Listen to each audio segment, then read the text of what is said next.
దయచేసి లైన్లో వేచి ఉండండి. The person you are speaking with has put your call on hold. Hello hello, ఎక్కడున్నావు నాన్న? ఎందుకమ్మా? ఇందాక నువ్వు చేస్తే ఫోన్ తీయలేవు నాన్న. ఎక్కడున్నావు? బయటికి వెళ్ళా. నీతో కొంచెం మాట్లాడాలి. అదే ఏ విషయంలో? ఏ విషయంలో అంటే నాన్నని నువ్వు నానే మంచోడు, నేను మంచిదాన్ని కాదు, నువ్వు మంచిగా లేవు, అది ఇది అని నన్ను మాట్లాడుతున్నావు కదమ్మా. అవును కదా, అది ఉన్నది నిజమే కదా. అది నేను ఎంత ప్రేమగా పెంచుకున్నాను, నీకు ఫీజులు ఎట్లా కట్టాను అన్ని మర్చిపోయావా నాన్న? చిన్నప్పటి నుంచి నాన్న ఎట్లా ఉంటాడు, ఎందుకు నువ్వు రోజులు చూడకుండానే నన్ను పెంచి నువ్వు నాన్న మీద అది ఇది చెప్పుకుంటా. ఇప్పుడేమో నాన్న మంచోడు కాదు అంటే ఎందుకు కాడు? అదే కదా నాన్న నేను చెప్పేది. చిన్నప్పటి నుంచి నీకు నాన్న ఫీజులు కట్టాడా? నేను కట్టానా? నేను ఎంత కష్టపడి ఫీజులు కట్టాను, మర్చిపోయావా? మర్చిపోవడం కాదు, ఇప్పుడు నువ్వు మంచిగా ఉంటే నాన్న మరి ఎందుకు కట్టకపోయేది?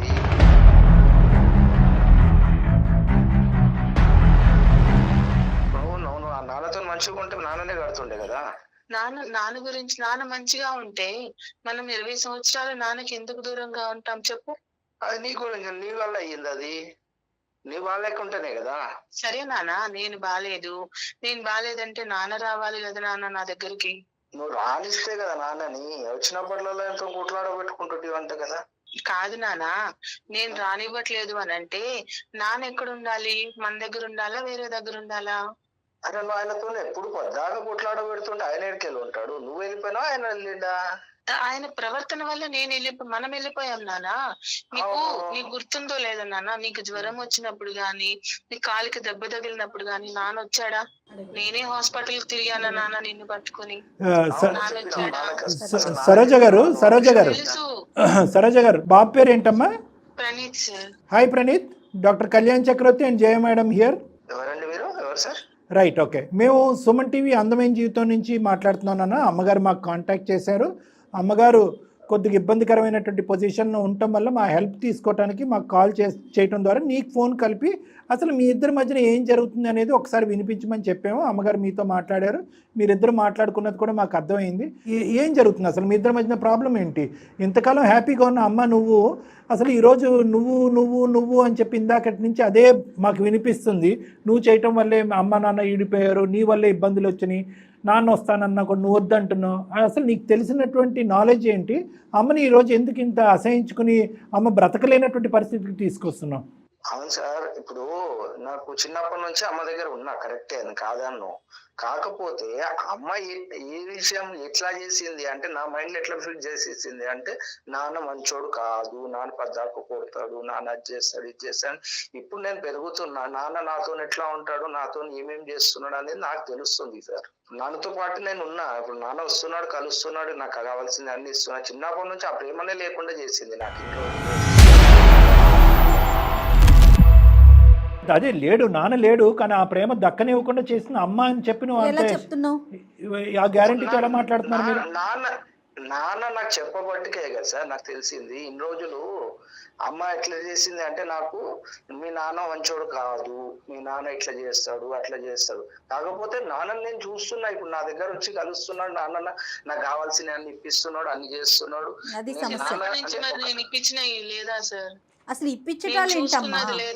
అసలు మీ టాపిక్ మొదలవటమే స్కూల్ ఫీజు నేను కడుతున్నానా మీ నాన్న కడుతున్నాడు అన్న. అది కాదు, ఈరోజు నన్ను ఒక్క కారణం నాకు చెప్పు ప్రణీత్. నీ వయసు చిన్నది, నీకు అనుభవం లేదు, ఆలోచన లేదు, ఓకేనా? నువ్వు లాజిస్టిక్ టెంప్టేషన్స్కి, మెటీరియలిస్టిక్ నీడ్స్కి కొట్టుకుపోతున్నావు, ఓకేనా? ఏదో ఒక సెల్ ఫోన్ ఇచ్చాడో, లేదంటే నీకు కొత్త బట్టలు కొన్నాడో, లేదంటే ఒక 2 గంటలు మాల్కి తీసుకెళ్ళి నీకు కావాల్సిన ఫుడ్ ఇప్పించాడో అనేటటువంటిది మీ వయసులో ఉన్న పిల్లలకి సహజసిద్ధంగా కనిపించే ఆశలు కోరికలు ఏవైతే ఉన్నాయో అవి నాన్న ముందుకొచ్చి తీరుస్తున్నాడు కాబట్టి నువ్వు ఈ విధంగా మాట్లాడుతున్నావు. అమ్మ ఏ చెడు అనుభవం లేకపోతే ఈరోజు ఒంటరిగా బయటకు వచ్చేసి పోనీ అమ్మ జీవితంలో ఇంకెవరన్నా చెడ్డ వ్యక్తి ఉన్నారా? ఇంకెవరన్నా ఉండకూడనటువంటి వ్యక్తి, నువ్వు అభ్యంతరకరం చెప్పేటటువంటి వ్యక్తితో అమ్మ ఎప్పుడన్నా స్నేహం చేసి ఆ విధంగా అలా స్నేహం చేయటం గురించే నాన్న దగ్గర నుంచి వెళ్ళిపోయింది అనే దాని దగ్గర నీకంటే బాగా ఎవరు చెప్తారు? అది ఏమన్నా ఉందా? అట్లాంటిది అయితే ఏం లేదు సార్. కాకపోతే నాకు నాన్న ఇప్పుడు ఇట్లా ఉంటుండే నాకు చిన్నప్పటి నుంచి కూడా అట్లా ఉంటుండేనేమో నాతో పాటు. నో నాన్న, నువ్వు చూసింది నువ్వు నాన్న యొక్క మేము కూడా మీ నాన్నని చూడకుండా మేము మాట్లాడకూడదు, కానీ ఎంతో కొంత మీరు చెప్పిన తర్వాత మేము కూడా అర్థం చేసుకోగలం. నువ్వు మీ నాన్నని చూసింది మీ అమ్మగారు చూసిన దాంట్లో 100వ వంతు. ఓకేనా? మీ అమ్మగారు 4 సంవత్సరాల పాటు ఈరోజు మీ అమ్మగారికి ఏం సరదా కాదు, షికారు కాదు, సంతోషం కాదు, ఆనందం కాదమ్మా. ఒక స్త్రీ, ఒక ఆడది ఒక 20-21 ఇయర్స్లో ఒక బిడ్డను ఎత్తుకుని ఒంటరిగా జీవితం గడపాలి అంటే కనుక దానికి మించినటువంటి భూలోకంలోనే నరకం అది. వేరే వ్యక్తి లేదు, వేరే పెళ్లి లేదు, వేరే ప్రేమ లేదు, వేరే తోడు లేదు, అలా ఒంటరి జీవితమే మా అమ్మ బతికిందని చెప్పి నువ్వే సర్టిఫై చేస్తున్నావు. మీ అమ్మగారికి ఏ అడ్వాంటేజ్ ఉంది? అడ్వాంటేజ్ లేదు సార్. కాకపోతే ఇప్పుడు నాన్న వచ్చి అంతా చేస్తున్నా గానీ అసలు ఇప్పుడని కాదు, చిన్నప్పటి నుంచి వచ్చిండంట, నాకు కూడా తెలియదు.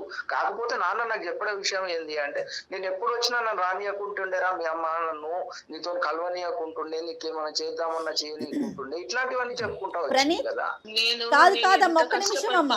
సరోజ గారు, చూసుకున్నాను, నాకు తెలుసమ్మా. అది మీ బాధ అర్థమవుతోందమ్మా, మీ బాధ అర్థమవుతోంది. ఓపిక పట్టండి అమ్మా. జయ మేడం ఏదో అడుగుతున్నారు. కాదు నాన్న ప్రణీత్, అప్పుడప్పుడు చూసుకునే నాన్న చెప్పే మాట నీకు అర్థమవుతుంది కదా. చిన్నప్పటి నుంచి రెక్కలు ముక్కలు చేసుకుని ఒక ఒంటరి స్త్రీ, ఒక ఒంటరి మహిళ అమ్మ నిన్ను పెంచి ఈ రోజున ఈ పొజిషన్కి తీసుకొచ్చింది. మరి ఆమె కష్టాన్ని ఎందుకు అర్థం చేసుకోలేకపోతున్నావు? నేను కష్టాన్ని అంటలేదు మేడం, నేను అనేది తప్పనట్లే. అమ్మ చేసింది కరెక్టే, కాకపోతే నాన్న కూడా ఉండుంటే నాకు ఇంకా కొంచెం మంచిగా ఉంటుండే కదా, కొంచెం బెటర్ ఉంటుండే కదా, కలిసి ఉన్నట్టు ఉంటుండే కదా. ఒక కాన్సెప్ట్ లో ఏంటంటే, నువ్వు చూసినటువంటి కొద్ది సమయంలో నాన్న గొప్పవాడు, నాన్న మంచివాడు, నాన్న మళ్ళీ వచ్చి కుటుంబాన్ని కలుపుకోవడానికి ప్రయత్నం చేస్తున్నాడు. ఆ ప్రయత్నాన్ని అమ్మ విన్నారా ప్రణీత్? ఒక్క నిమిషం. అది అమ్మ అర్ధాంతరంగా ఆపేస్తుందని నువ్వు అనుకుంటున్నావు, కానీ కరెక్టే అయ్యి ఉండొచ్చు.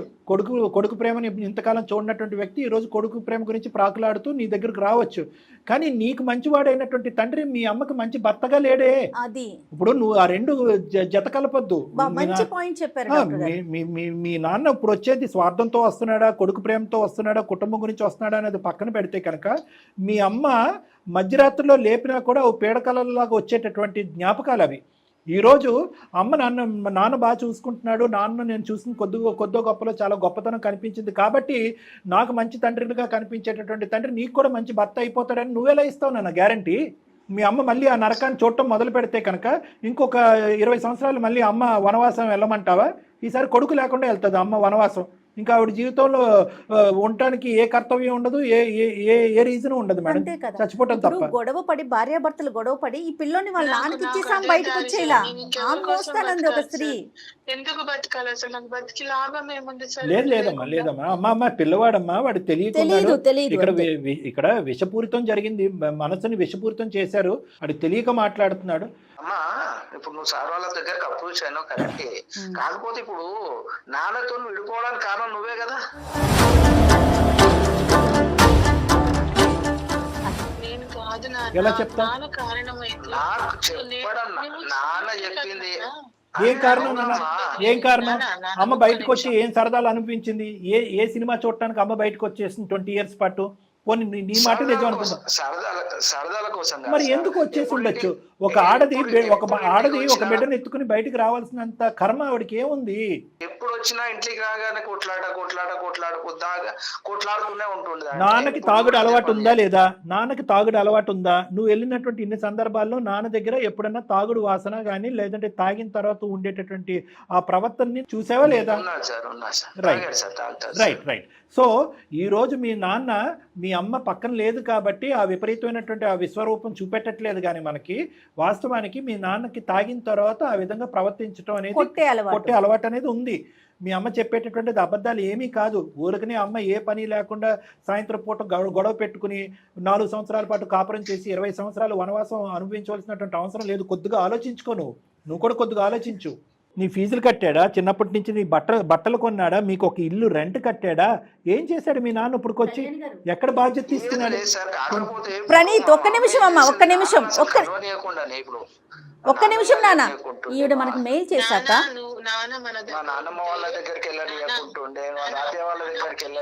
మనం ఎంక్వైరీ చేయటం జరిగింది టీం. ఒక్క నిమిషం అమ్మా ప్రణీత్, ఒక్క నిమిషం నాన్న, ఒక్క నిమిషం. ఒక చిన్న ఎంక్వైరీ రిపోర్ట్ వచ్చింది, ఒక్క నిమిషం. అదే చెప్పబోతున్నా డాక్టర్ గారికి. ఆవిడ నాకు మెయిల్ చేసినాక, మెయిల్ చేసి కూడా కొద్ది రోజులు అవుతోంది. 1 మంత్ అట్లా. అతని గురించి చెప్పాక అతను ఎవరు, ఏంటి, ఏం చేస్తున్నాడు, అతని బ్యాక్గ్రౌండ్ ఏంటి, మన టీమ్ చెక్ చేసాం డాక్టర్ గారు. ఆవిడ చెప్పింది అక్షర సత్యం. ఇంకా చాలా హ్యాబిట్స్ ఉన్నాయి అతనికి. ఆయన బిహేవియర్ గురించి చాలా వరకు నెగిటివ్గానే వచ్చింది తప్ప పాజిటివ్గా నాకు 1-2 పాయింట్స్ తప్ప ఎక్కడ వినిపించలేదు డాక్టర్ గారు. ఇప్పుడు ఈ ఎంక్వైరీ రిపోర్ట్ అనేది అబద్ధం ఆడవలసినటువంటి అవసరం లేదు. వస్తే కనుక ఎవరు ఎంక్వైరీ చేశారు, ఎవరెవరు ఏమేమి మీ నాన్నగారి గురించి చెప్పారు అనేది చెప్పచ్చు. కానీ ఈ యొక్క కాలు, ఈ యొక్క సంభాషణ అనేటటువంటి పర్పస్ నీ కళ్ళల్లో మీ తండ్రిని చెడ్డవాడిని చేయటం అనేది కాదు. ఇక్కడ ఒకప్పుడు నీకు మీ నాన్నతో ఒక కనెక్షన్ కావాలి, ఒక బంధం కావాలి, ఒక అనుభూతి కావాలి. నాన్న లేనటువంటి లోటు ఇంతకాలం నువ్వు అనుభవించావు కాబట్టి నాన్న అనేటటువంటి తీపి గుర్తు నీకు కావాలి అని అనుకుంటే నాన్నతో మాట్లాడు, నాన్న దగ్గరికి వెళ్ళు, నాన్న దగ్గర ఉండు, కాదనట్లేదు. కానీ నాన్న దగ్గర ఉండటం వల్ల, నాన్నతో మాట్లాడటం వల్ల ఈరోజు తల్లిని తల్లి కాకుండా పోయేటటువంటి పరిస్థితికి మాత్రం ఆవిడకి ఆ పరిస్థితి తీసుకురావద్దు. నీ వల్లే నాన్న విడిపోయారు, మీరిద్దరు విడిపోయారు కాబట్టి నేను అమ్మ నాన్న కలిసి లేనటువంటి బ్రతుకు నేను బ్రతికాను అనేటటువంటి మాట అనటానికి నీకు హక్కు లేదు. తను వాళ్ళ భర్తకి దూరంగా ఉండే దానికన్నా కూడా ఇప్పుడు మీరు మాట్లాడే మాటలు చాలా బాధ అనిపిస్తాయమ్మా. అవి ఎంత బాధ అంటే మాటల్లో చెప్పలేము. చాలా భయంకరమైన అనుభవం. ప్రణీత్, ఇప్పుడు నేను ఇదంతా చెప్పాను కదా నాన్న, నువ్వేం కోరుకుంటున్నావు ఒకసారి మాట్లాడు. సార్ నేను ఇప్పుడు అమ్మ నాన్నతో కలిసి ఉందామని అనుకుంటున్నాను సార్. నేను ఇప్పుడు ఇన్ని రోజులు అంటే అమ్మ నాన్న విడిపోయినారు, అది ఓకే. కాకపోతే వాళ్ళు ఇద్దరు కలిసి నాతో ఉంటే నీకేం ప్రాబ్లం ఏమవుతుంది మీకు? నేను అమ్మతో కూడా అడిగా, ఎన్నిసార్లు చెప్పినా కానీ అమ్మ వద్దు అనే అంటుంది. కానీ వాళ్ళతో కలిసి ఉందాం కదా, నాన్న వచ్చి అదే రిక్వెస్ట్ చేస్తున్నా, దగ్గరకు వచ్చి కలిసి ఉందాం కదా అని అడుగుతున్నాడు కదా సార్. తీసుకెళ్దామని అనట్లేదు. ఒక్కటి ప్రణీత్, నీకు వయసు అనుభవం లేదు, మాకు అది ఉంది అని మేము నమ్ముతున్నాము, మాకు ఆ ఆలోచన ఉందని మేము నమ్ముకుంటున్నాం. 1-2 నిమిషాలు నా మాట విన్నానా? ఇదేదో సినిమా థియేటర్కి టికెట్ కొనుక్కుని సినిమా చూసినంత ఈజీ కాదు ఇది జీవితం. ఒక భయంకరమైనటువంటి అనుభవం వల్ల మీ అమ్మగారు ఈ రోజు బయటపడ్డారు. అది నువ్వు నమ్మవలసినటువంటి నిజం. ఊరుకునే ఆషామాషిగా బయటపడినటువంటి అంశం కాదు. ఇది పదే నేను రిపీట్ చేయవలసిన అవసరం కూడా లేదు. మీ అమ్మగారు చిన్నప్పటి నుంచి ఎంత కాయ కష్టం చేసుకుని నీ స్థాయి వరకు పెంచారు అనేటటువంటిది నీకు బాగా తెలుసు. ఈరోజు నాకు ఒక కుటుంబం కావాలి అని నీ ఆలోచనలో కరెక్ట్ అని అనిపించినా కూడా అది కేవలం నీ స్వార్థం అని నేను అంటా. నీ స్వార్థం గురించి మళ్ళీ ఈ కుటుంబాన్ని మళ్ళీ కలిపేసి మీ అమ్మకి మళ్ళీ ఆ నరకాన్ని మళ్ళీ తిరిగి చూపెట్టడం. ఎస్పెషల్లీ మాకు వచ్చినటువంటి రిపోర్ట్లో మీ నాన్నగారు ఆవగింజంత కూడా మారలేదు అని ఎంక్వైరీ రిపోర్ట్లో వచ్చిన తర్వాత మళ్ళీ రామ్మ నీ కొడుకు ఒక కుటుంబాన్ని కోరుకుంటున్నాడు కాబట్టి నువ్వు మళ్ళీ ఆ తాగుబోతు వ్యక్తితో చేతిలో చావు దెబ్బలు తిన్నా పర్వాలేదు, నీ కొడుకు ఒక కుటుంబాన్ని కోరుకుంటున్నాడు కాబట్టి చస్తే అక్కడికే వచ్చి చచ్చిపోని అయితే మాత్రం మేము చెప్పం, ఎవరూ చెప్పరదు. అది నువ్వు కోరుకోకూడదు. నిజంగా నువ్వు ఒక మానవత్వం ఉన్నటువంటి ఒక అబ్బాయి అయ్యి మీ తల్లిని చిన్నప్పటి నుంచి చూసి ఆవిడ చేసినటువంటి త్యాగాలన్నీ దగ్గర నుంచి చూసినటువంటి వ్యక్తి అయితే కనుక ఎవరన్నా వాస్తవానికి బయట నుంచి ఎవరన్నా ఈ ప్రపోజల్ తీసుకొస్తే ఎవడరా మీరు చెప్పేది, మా అమ్మ ఎంత నరకం అనిపిస్తే కనుక ఈరోజు బయటకు వచ్చి బతుకుతుంది, మళ్ళీ ఆ నరకాలను పంపిస్తారా, గెట్ లాస్ట్ అని నువ్వు చెప్పగలగాలి నాన్న. ఈరోజు తండ్రి పాత్ర కంటే మించినటువంటి పాత్ర కొడుగ్గా నీది. నువ్వు ఒక రక్షణ కవచం మీ అమ్మకి. ఏ రోజైతే కనుక మీ అమ్మకి నువ్వు డిఫెన్స్గా నిలబడతావో ఆ రోజు నుంచి మీ నాన్న యొక్క స్వరూపం తెలుస్తుంది, బయటపడుతుంది. మారకపోతే అదృష్టం. ఓకేనా? నేను అంతవరకే ఇస్తాను, నాకేం కుటుంబం ఏం అక్కర్లేదు. నేను అప్పుడప్పుడు చూస్తూ ఉంటే కనుక నాకు చాలు, మీ అమ్మ బ్రతుకుది, నువ్వు మీ అమ్మ దగ్గరే ఉండి అప్పుడప్పుడు నేను చూస్తానని మీ నాన్న అంటే కనుక మనకు అది బోనస్. కానీ ఒక్కసారి నాన్న యొక్క నిజస్వరూపం కావాలి అని అనుకుంటే కనుక మీ అమ్మ యొక్క క్యారెక్టర్ మీద మట్టి జల్లేటటువంటి మీ తండ్రి యొక్క ఆలోచన శైలికి అడ్డుగోడగా నువ్వు నిలబడు, అప్పుడు బయటకు వస్తుంది మనకి. ఆ కుటుంబాన్ని కలిపేటటువంటి మిస్టేక్ చేయొద్దు, మేము ఒప్పుకోం కూడా. మీ అమ్మ రెడీగా కూడా లేదు. ఇప్పుడు ఒకవేళ బాబు మేమిద్దరం కలిసి ఉందాము అంటే చిన్నప్పుడే కలిసి ఉంటే నేను నాన్న లేకుండా ఎలా పెరిగానో వాడు అమ్మ లేకుండా పెరిగేవాడు సార్. కలిసి ఉంటే ఇప్పుడు ముందు కలిసి ఉందామన్నా అదే పరిస్థితి, వాడు అమ్మ లేకుండా పెరగాల్సి వస్తుంది సార్. అమ్మ లేదమ్మా, అబ్బాయి తెలియక మాట్లాడినటువంటి మాటలు, నేర్పించినటువంటి మాటలు ఇక్కడ కక్కుతున్నాడే కానీ ఇంకేమీ లేదు. ప్రణీత్, నువ్వు దయచేసి మళ్ళీ చరిత్రని తిరిగి రాసి ఏదో కుటుంబాన్ని కలిపేసి అంత గొప్ప పరిస్థితుల్లో అన్ఫార్చునేట్లీ నువ్వు లేవు నాన్న. నువ్వు తల్లి తండ్రి ఒకే కుటుంబం అని చూసేటటువంటి పరిస్థితి లేదు. వాస్తవానికి ఇందాక మీ అమ్మగారు అన్నట్టుగా అటువంటి ప్రయత్నమే జరిగితే కనుక ఆవిడే లేకుండా పోతుందనే మాట, అంత పెద్ద మాట అన్న తర్వాత మనం అస్సలు ఆ విషయం గురించి ఆలోచించలేం, ఆ దిక్కున డైరెక్షన్లో అడుగు కూడా వేయలేం. రైట్? సో నేను ఫ్యూ పాయింట్స్ చెప్పాను. డాడీతో ఉండు, డాడీతో మాట్లాడు. రైట్? ప్రణీత్, ఒక్క చిన్న లాస్ట్ ఎంక్వైరీ నాన్న, నీకు అంతా అయినట్టే, అంటే నీకు అన్నీ అర్థమైనట్టే నాకు అనిపిస్తుంది, నువ్వు ఏం తప్పు చేసావు అన్నది నువ్వు తెలుసుకున్నట్టే అనిపిస్తుంది. డ్రింక్ కానీ లేదంటే వేరే చెడు పదార్థాలు ఏమైనా నీకు ఆఫర్ చేసే ప్రయత్నం చేశాడా, నువ్వు ఎప్పుడన్నా ట్రై చేసావా?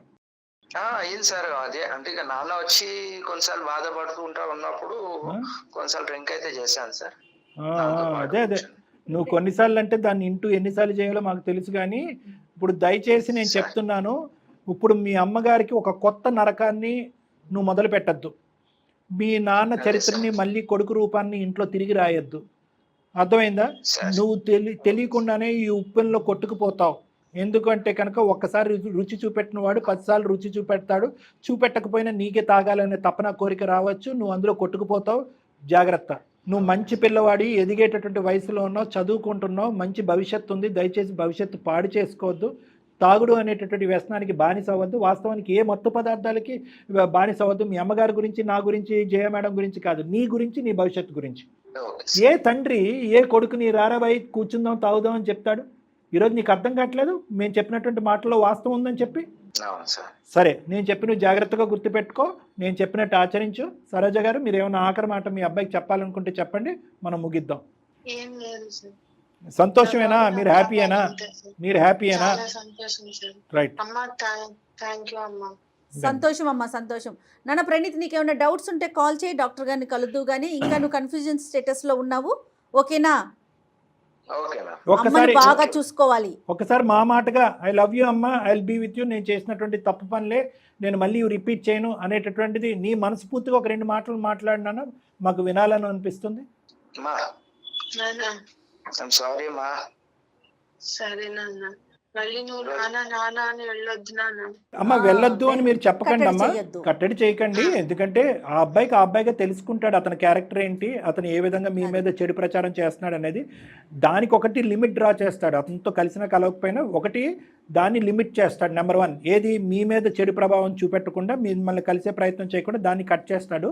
రెండోది ఏంటంటే, తండ్రికి ఎక్కడి వరకు గౌరవం ఇస్తాడంటే, తండ్రి తన తప్పుదోవలో లాక్కుని వెళ్ళనంత వరకు గౌరవం. ఈ లిమిటేషన్స్ని ఆ అబ్బాయిగా అర్థం చేసుకోనండి. మీరేం గీత గీయవలసిన అవసరం లేదు, వాడే గీసుకుంటాడు, తెలివైన పిల్లడు. Okay Praneeth, okay, all the best. God bless both of you.